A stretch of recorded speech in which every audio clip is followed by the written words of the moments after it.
Voilà, j'espère aussi surtout que vous puissiez m'entendre parce que j'ai un peu perdu la voix, je suis fiévreux. Donc on va essayer de faire que ça fonctionne, que tout fonctionne. Et de parler de ce thème, le moyen de sortir victorieux de la tentation. Donc cette fois, ça sera un petit peu des généralités.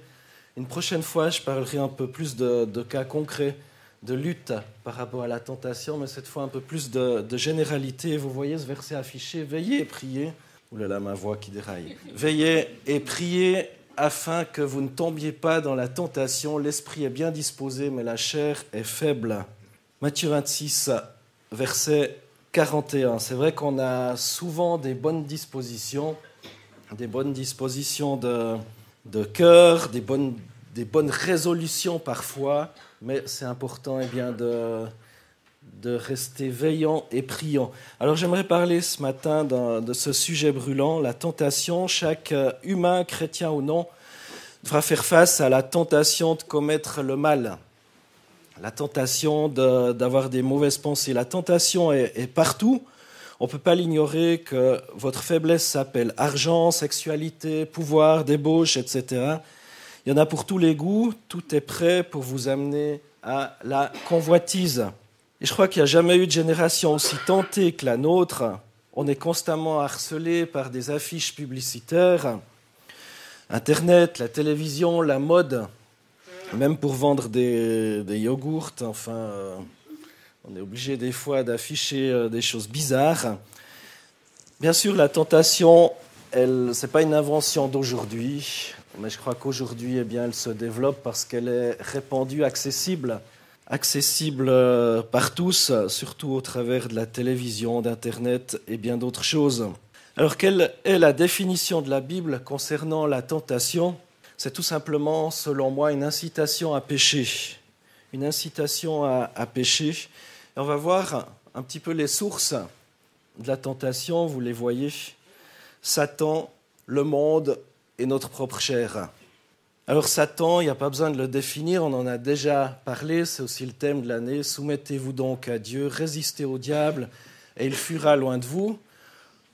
Par rapport au monde, dans 1 Jean 2, versets 15 à 17, il est écrit « N'aimez pas le monde, ni ce qui est dans le monde. Si quelqu'un aime le monde, l'amour du Père n'est pas en lui. Car tout ce qui est dans le monde, la convoitise de la chair, la convoitise des yeux et l'orgueil de la vie, ne vient pas du Père, mais vient du monde. Et le monde passe et sa convoitise aussi, mais celui qui fait la volonté de Dieu demeure éternellement. » Le monde. Et pourtant, ils n'avaient pas la télévision, ils n'avaient pas des choses aussi visuelles, visibles que ce qu'on a à l'heure actuelle. Mais déjà, il parle de la convoitise de la chair, la convoitise des yeux. Incroyable, hein ? Donc, ce n'est pas une invention de tout temps.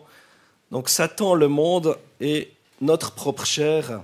Dans Jacques 1, verset 14, il est écrit « Mais chacun est tenté parce que sa propre convoitise l'attire et le séduit. » Sa propre convoitise l'attire et le séduit. Souvent, on dit c'est le diable qui me fait tomber autre, mais là on parle de notre propre nature, notre propre chair. Chacun est tenté parce que sa propre convoitise, notre convoitise personnelle, notre propre convoitise nous attire et nous séduit. Si on lit un peu plus dans Jacques 1, les versets 12 à 15, il est écrit « Heureux l'homme qui endure la tentation, car après avoir été mis à l'épreuve, il recevra la couronne de vie que le Seigneur a promise à ceux qui l'aiment. Que personne, lorsqu'il est tenté, ne dise « c'est Dieu qui me tente ». Car Dieu ne peut être tenté par le mal et ne tente lui-même personne. Mais chacun est tenté parce que sa propre convoitise l'attire et le séduit. Puis la convoitise, lorsqu'elle a conçu, enfante le péché parvenu à son terme, engendre la mort.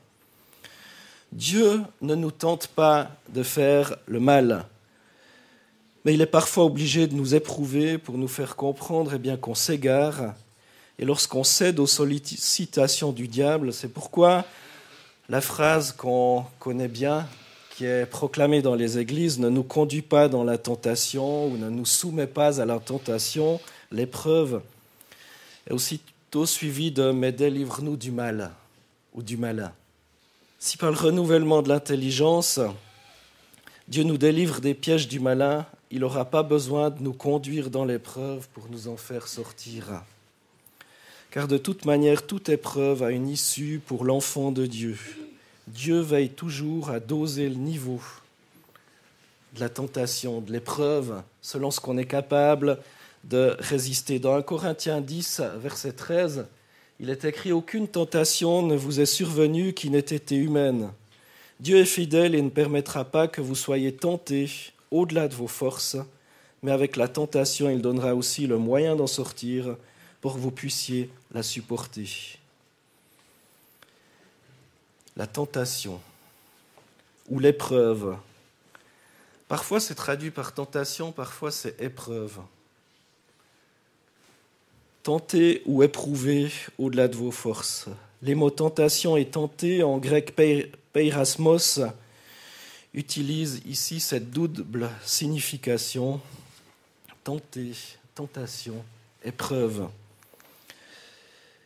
Il y a celle de l'attirance du péché dans Jacques 1, 14, 15 et celle de l'épreuve. La double signification, donc vous voyez, mais chacun est tenté parce que sa propre convoitise l'attire et le séduit. Puis la convoitise, lorsqu'elle a conçu, enfante le péché, et le péché parvenu à son terme engendre la mort. Et l'épreuve, mes frères, considérez comme un sujet de joie complète les diverses épreuves que vous pouvez rencontrer, sachant que la mise à l'épreuve de votre foi produit la patience. C'est Jacques 1, verset 2, si jamais, et 3. Je m'aperçois que j'ai oublié de mettre la référence. Tentation et épreuve, c'est le même mot, qui est tantôt traduit d'une manière, tantôt d'une autre. C'est des choix d'interprétation, des choix de traduction. Personne n'est donc en droit de dire qu'une tentation au péché a été trop forte pour qu'on puisse y résister. C'est dit qu'aucune tentation, aucune épreuve serait là au-delà de nos forces. Quelles que soient nos épreuves, eh bien on sait que certaines sont bien douloureuses. Dieu a promis une issue. Et si la tentation fait rage autour de nous, Dieu a prévu le moyen pour qu'on puisse en sortir victorieux. J'ai vu des chrétiens abandonnés et chuter parfois moralement, mais par la grâce de Dieu, j'ai également vu des chrétiens rester debout et être victorieux malgré les luttes et les combats. Alors que notre cœur puisse brûler de désir pour être des chrétiens victorieux. On a parlé de désert, des fois les déserts, c'est pas évident de les traverser. C'est pas évident de les traverser la tête haute et de se dire mais est-ce que Dieu est encore présent ? Est-ce que Dieu m'aime encore ? Est-ce qu'il y a encore une issue ? Alors que notre cœur puisse brûler du désir de rester ou de sortir victorieux. Mais maintenant, on peut encore poser une autre question. Comment être victorieux sur la tentation ? Ça a été dit aussi au travers d'une parole ce matin, la parole de Dieu, de fouiller, de creuser dans la parole de Dieu. Mais je crois que ce n'est pas complet. On peut se nourrir de plein de choses, avoir la tête pleine de la parole de Dieu. Et je connais des gens qui connaissent la parole de Dieu de façon incroyable, mais pourtant qui ne croient pas en Dieu. Ça m'a toujours impressionné. Il y a la parole de Dieu et la prière. L'un ne va pas sans l'autre. La parole et la prière.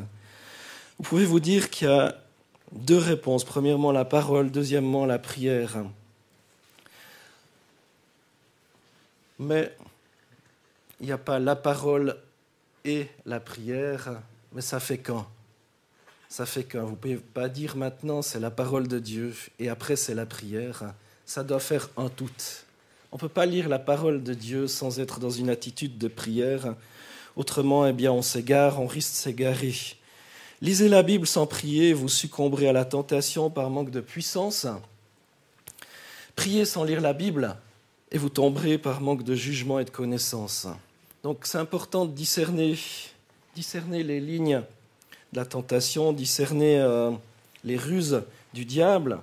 On va parler un petit peu de la parole de Dieu. La Bible nous rapporte l'histoire de Jésus dans le désert lorsqu'il a été tenté. C'est marrant, hein, on en revient au désert. Je ne savais pas que tu parlerais du désert ce matin, un petit peu de notre ère de la louange, pour nous encourager à louer Dieu. Mais Jésus aussi a connu son désert. Dans Matthieu chapitre 4, on voit Jésus qui est, juste après son baptême, conduit dans le désert pour y être tenté. Alors Jésus fut emmené par l'Esprit dans le désert pour être tenté par le diable. Il jeûna 40 jours et 40 nuits, puis il eut faim. Le tentateur s'approcha et lui dit : « Si tu es fils de Dieu, ordonne que ces pierres deviennent des pains. » Jésus répondit : « Il est écrit, l'homme ne vivra pas de pain seulement, mais de toute parole qui sort de la bouche de Dieu. » La tentation fait partie de notre vie.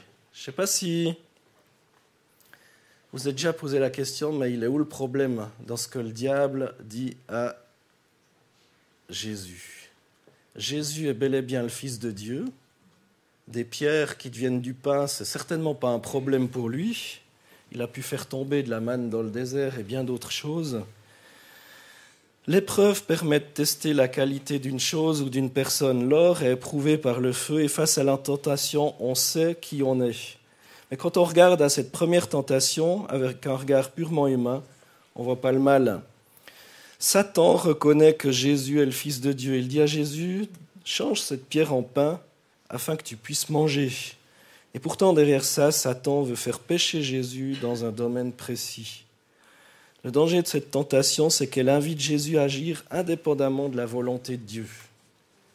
On doit être vigilant dans ce genre de tentation, car on ne doit pas penser à nous-mêmes sans regarder à la parole et à la volonté de Dieu. C'était tout simplement pas dans le plan de Dieu, dans la volonté de Dieu, que Jésus soit nourri de cette manière-là. Parfois, Satan va venir nous tenter dans des domaines qui nous semblent légitimes, mais derrière ça, son but est de nous éloigner du plan de Dieu pour nous.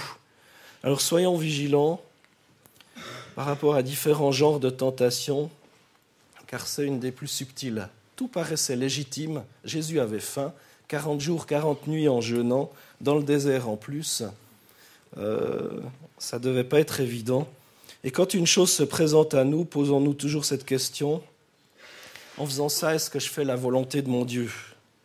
Ou est-ce que je vais agir indépendamment de la volonté de Dieu pour moi ? Dans Matthieu 4, toujours la suite, tentation suivante. Le diable le transporta dans la ville sainte, le plaça sur le haut du temple et lui dit : « Si tu es le Fils de Dieu, jette-toi en bas, car il est écrit. » Toujours car il est écrit, hein, impressionnant. Donc si vous connaissez les Écritures, souvenez-vous que le diable les connaît aussi. Car il est écrit : il donnera des ordres à ses anges à ton sujet, et ils te porteront sur les mains, de peur que ton pied ne heurte contre une pierre. Jésus lui dit : d'autre part, il est écrit : tu ne tenteras pas le Seigneur ton Dieu.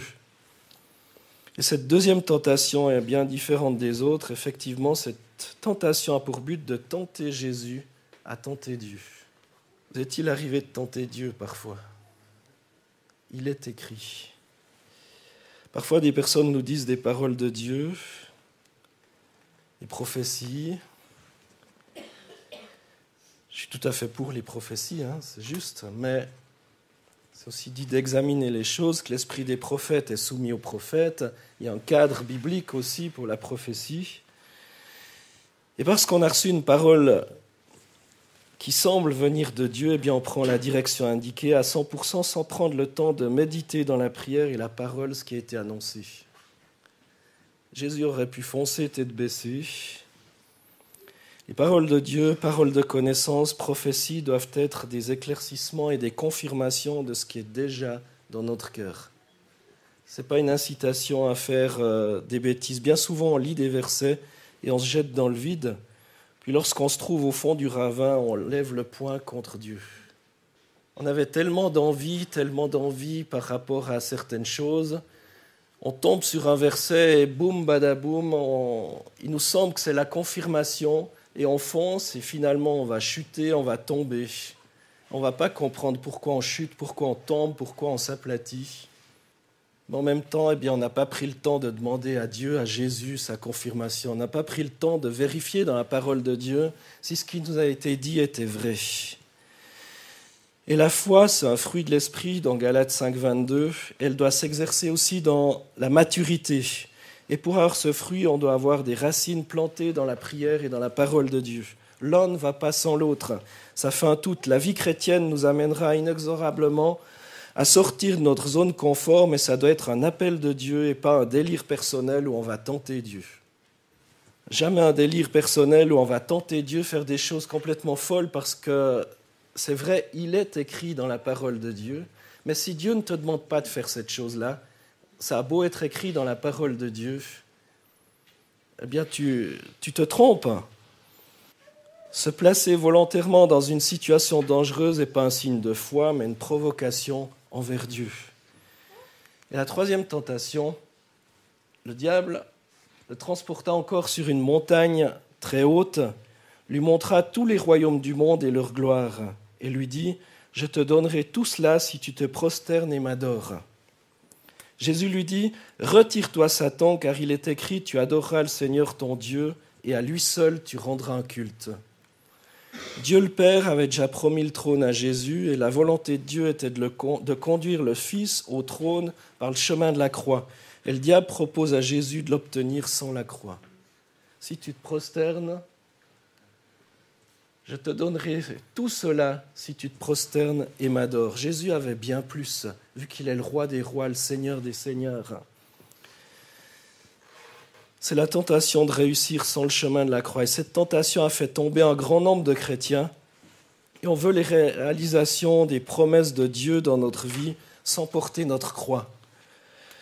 On veut l'accomplissement sans le processus, sans passer par une transformation.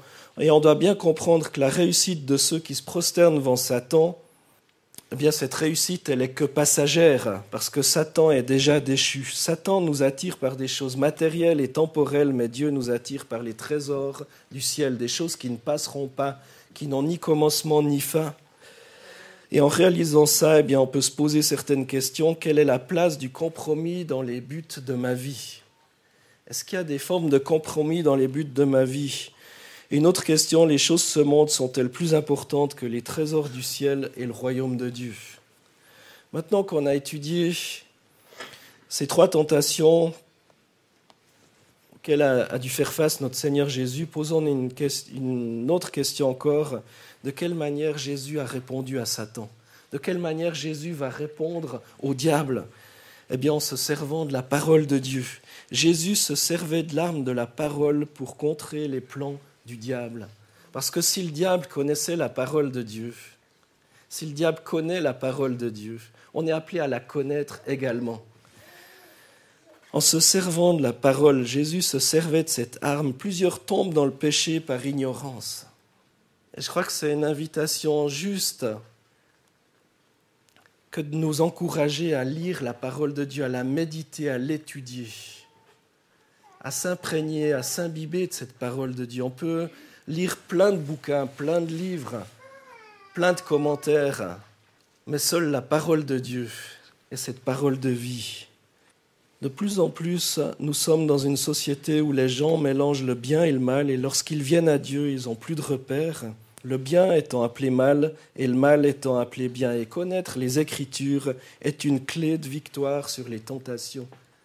Connaître la Bible, connaître les Écritures. Si on ne connaît pas la vérité, comment est-ce qu'on va discerner ce qui ne vient pas de Dieu ? Toutefois, croire que ça suffit pour remporter la victoire est un piège. Pour remporter la victoire sur la tentation, eh bien, on doit connaître la parole de Dieu, mais également recevoir de Dieu la force nécessaire pour ne pas y succomber. Et c'est là où on en vient à la prière. La prière, j'ai posé cette question juste avant, de quelle manière Jésus a répondu à Satan. Et on a vu qu'il se servait de la parole, mais maintenant j'aimerais vous poser une autre question. Que faisait-il dans le désert ? Il n'était pas juste là pour jeûner, mais il était là dans cette communion avec son Père, dans la prière. L'évangile de Jean au chapitre 15 nous dit que Jésus est le cep et que nous sommes les sarments. et que sans lui, on ne peut rien faire. De la même manière que le sarment trouve sa force dans le cep qu'il alimente par sa sève, on trouve notre force en Jésus à travers la prière. Si on n'est pas dans cette communion, dans cette prière, c'est difficile d'avoir l'énergie, d'avoir la pêche, d'avoir le punch. Plusieurs chrétiens tombent dans des tentations grossières alors qu'ils connaissent la parole. Pourquoi ? Parce qu'ils n'ont pas la force d'y résister. Ils sont vides, sans vie spirituelle. Croire qu'on peut combattre Satan juste en proclamant des versets bibliques est faux. On doit prier que la parole devienne vivante en nous. Prier que cette parole soit vivante, prier que ça soit notre parole. Pas juste des mantras qu'on proclame. Vraiment quelque chose qui nous habite, qui nous inonde. Alors on pourra proclamer des versets bibliques avec puissance et remporter la victoire. Matthieu 26, 41. Veillez et priez, afin de ne pas entrer en tentation. L'esprit est bien disposé, mais la chair est faible. Veillez et priez. Veillez et priez. Jésus invite les disciples qui désirent le suivre à veiller et à prier. Afin de ne pas succomber à la tentation, Jésus le dit d'une manière claire et précise, la chair est faible, alors prions, prions et prions encore. Les disciples, en voyant toutes les difficultés qui les entouraient, comme l'opposition, les malades, les pauvres, les démoniaques, ont dit « Seigneur, enseigne-nous à prier. Enseigne-nous comment prier. » Et voici ce que le Seigneur va leur enseigner dans la prière du Notre Père, dans Matthieu 6. Peut-être un peu différent que ce que vous récitez dans différentes églises, mais c'est bien, ça nous invite à réfléchir. Voici donc comment vous devez prier. Notre Père qui es aux cieux, que ton nom soit sanctifié, que ton règne vienne, que ta volonté soit faite sur la terre comme au ciel. Donne-nous aujourd'hui notre pain quotidien.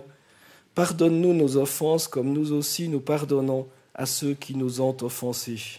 Ne nous induis pas en tentation, mais délivre-nous du malin. Car c'est à toi qu'appartiennent dans tous les siècles le règne, la puissance et la gloire. Amen. Et il y a dans ce passage ce qu'on appelle un sémitisme qui est très dur à traduire.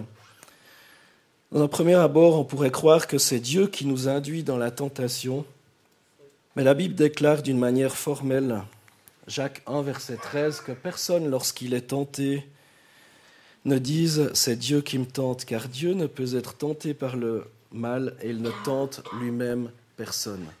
On a vu qu'en grec, c'était le même mot, tentation et épreuve.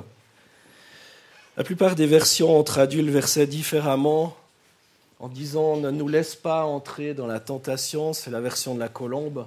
« Ne nous laisse pas céder à la tentation », la version du Semeur. Ou ne nous laisse pas succomber à la tentation, la version de Jérusalem.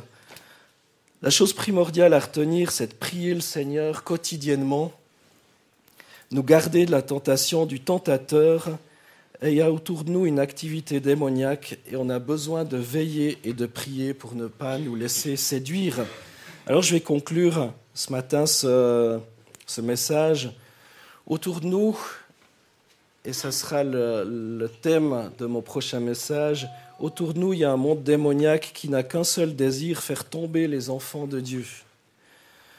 On ne doit pas être ignorant de ces attaques, et dans la prière et l'étude de la Bible, eh bien, on doit chercher le bon jugement et la puissance nécessaire pour remporter la victoire sur la tentation. On a vu différentes sources de tentation, l'importance de la parole et de la prière ce matin, et l'importance de veiller et de prier afin de ne pas entrer en tentation parce que l'esprit est bien disposé, mais la chair est faible. Alors lisez la parole de Dieu, mes frères et sœurs. Je peux que vous encourager à lire la parole de Dieu, mais dans cette attitude de prière, cette attitude où on n'est pas juste en train d'accomplir quelque chose. Ah, il faut que je lise la parole de Dieu et je vais le faire. Je vais lire le verset du jour sur le Top Chrétien ou ce que je reçois comme verset. Mais je vais m'arrêter, je vais me placer devant Dieu et lui dire « Seigneur, remplis-moi de ton esprit. » Seigneur, qu'en lisant ta parole, je puisse pas seulement lire un texte comme je lirais n'importe quel bouquin, mais que cette parole devienne vivante en moi et que je puisse la saisir. Que ce ne soit pas des paroles magiques que je proclame si je suis appelé à m'en saisir, à les proclamer, mais que ce soit véritablement quelque chose que je vis. Et pour ça, eh bien, je peux utiliser cette parole tellement merveilleuse, m'en imbiber, la proclamer, saisir ces merveilleuses et ces nombreuses promesses qui s'y trouvent. Amen. Que Dieu vous bénisse dans la lecture de la parole, tout en restant dans cette attitude de prière. Seigneur Jésus, merci. Merci pour ta parole parce qu'elle est la vérité. Merci Seigneur parce que tu nous invites à veiller, à prier, afin de ne pas succomber à la tentation. Tu nous rappelles que l'esprit est bien disposé, mais la chair est faible. Eh bien Seigneur, donne-nous d'aimer ta parole, la saisir. Donne-nous Seigneur cette parole de vie, qu'elle soit gravée dans nos cœurs. Je te prie pour mes frères et sœurs. C'est vrai qu'il y a 1001 choses qui nous éloignent de la méditation de la parole. On peut être tellement vite envahi dans nos vies par plein de choses. Mais Seigneur, je te prie pour celles et ceux bien pour qui c'est dur de lire, pour qui c'est difficile, qu'ils puissent véritablement être en communion avec toi. Seigneur, dans cette attitude de prière et découvrir, Seigneur, ces trésors qui se trouvent dans ta parole. Au nom de Jésus. Amen.